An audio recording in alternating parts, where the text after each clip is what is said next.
College madam అది ఆ light గారు ఏ గారితో మాట్లాడాను మేడం, కమిషనర్ గారితో మాట్లాడాను.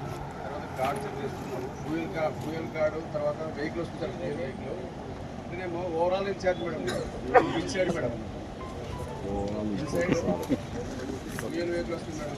ఎయిర్పోర్ట్ టెస్టింగ్ కోసం అట్లే ఎయిర్పోర్ట్ ఫ్యూయల్ ఫిల్ చేస్తాము, టెస్టింగ్ పర్పస్ దాకా అనుకుంటాం మేడం. కార్డు వేస్తాం మేడం ఫ్యూయల్ దగ్గర. Overall incharge madam.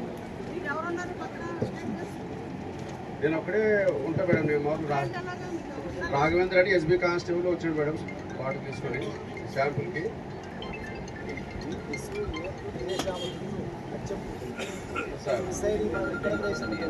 వచ్చాను సార్ మేడం. ఇక్కడ మెయిన్ గేట్ దగ్గర వేసినారు మేడం.